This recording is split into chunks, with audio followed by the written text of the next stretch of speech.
Comment nous y est, moi content avec nous aujourd'hui à nos Kyle. Aujourd'hui, I'm gonna faire un petit soup avec. Today, guys, we're gonna make some soup. So I'm gonna show you how I do it in my country. So it's kind of different in here than over here. So we have some we have the bread. We're gonna need the bread. Ça c'est pain en beige Simone. Moi j'ai un petit coco dans ça. I'm gonna add some coconut in it. This is malanga. I don't know how I forgot this name in English. We're gonna add some V8 in there in the soup. We have some parsley, thyme, sweet pepper, and a slice of lime, a little bit of oil. We have some green onions, and then we have some salt.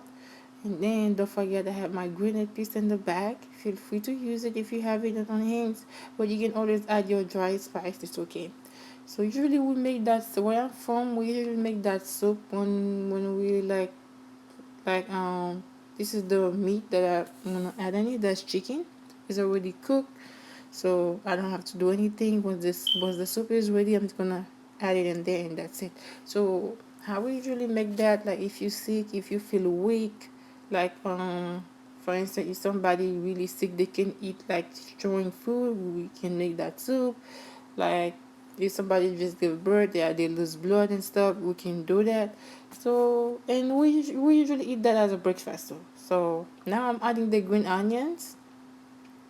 um I'm adding the green onions. I'm gonna add a little bit of I'm gonna blend my coconut to get the juice, and then I'm gonna add a little bit of green seasoning in there. So ti moun ma pral blend de kokoya ma pon ti kal la dan.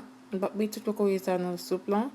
So mette boti épices haïtien, ti poivre, mwen gen jirof, gen ti piment douce, ti piment piqué, gen tin persil, gen ti boti épices haïtien. So mwen gen an veyit pou mette nan soup lan, les soup lan preske fin prepare. Mwen gen an ti poul di mwen te prepare.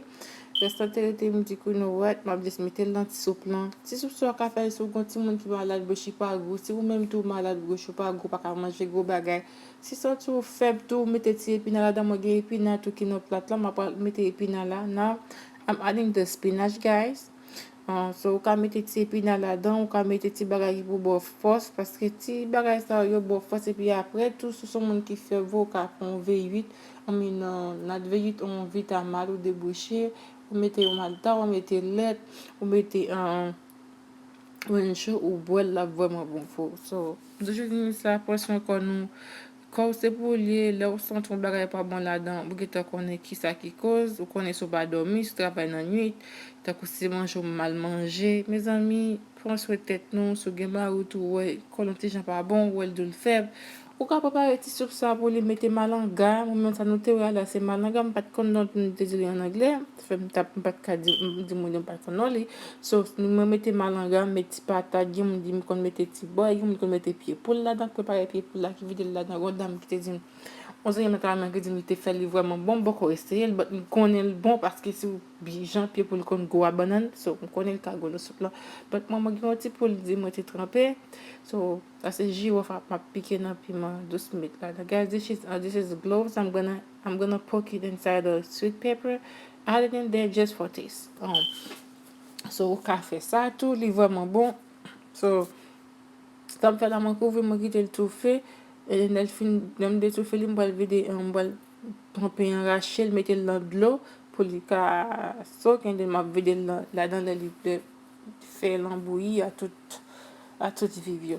So guys, I let the spinach cook. While the spinach is cooking, I'm gonna get my bread ready for the soup. We're using bread for the soup. So we're gonna add but I cut my bread into small pieces, and I'm gonna add water in it, let it soak for like 3 to 5 minutes, and then once the bread is soaked in the water, I'm gonna add it in the pan. Okay? So ma brache pain vide dans de l'eau ti moun. So quand pain fini font ti mouiller dans de l'eau pour 2 3 5 minutes, ma pral je vais commencer bouillir. Ma pral blender cocoyer, ma mettre un petit jus cocoyer là-dedans, et puis ma vide pain, et puis moi tout fait pour pain ka bien cuit, et puis le pain fin bien cuit pour moi battre s'il vous plaît. Avant ou battre soupe là, faut pain bien cuit, faut tout fait chaud, mettez le couvre pour l'eau, découvrir pour ce petit gens collé. C'est ça qu'il faut ouais qui gens pour qui lait pour battre pain parce que nous toujours dit oh, par contre qui lait pour battre pain, me faire soupe là, il sorti là. Non, des bon moment que vous découvrir après les petits gens collé. So là, le petit gens collé ça c'est lait pour battre soupe là et puis l'on fin battre soupe là sur gain veille tout car tout mettre là-dedans tout mettez le petit sur gain petit beurre petit bagarre ou tout fini soupe là, OK? So guys, right now I'm gonna add the bread in there. Once I add the bread, I'm gonna if you have some extra dry seasoning like I usually do, you can add them and then cover that, let it cook. So let it cook for like 10 to 15 minutes. Once it's cooked, and then um you see if everything is cooked, you get your wooden spoon, you start like like trying to break up all the lumps in there, make it like really soft, and then if you have the V8, you can add the V8 in there too. If you don't have it, that's fine. So that's how you guys will see how I'm gonna do it, okay? Timon faceti pistache mette là-dedans là. I'm adding garlic onion powder, and I'm gonna add some sazon in there. And I'm gonna add some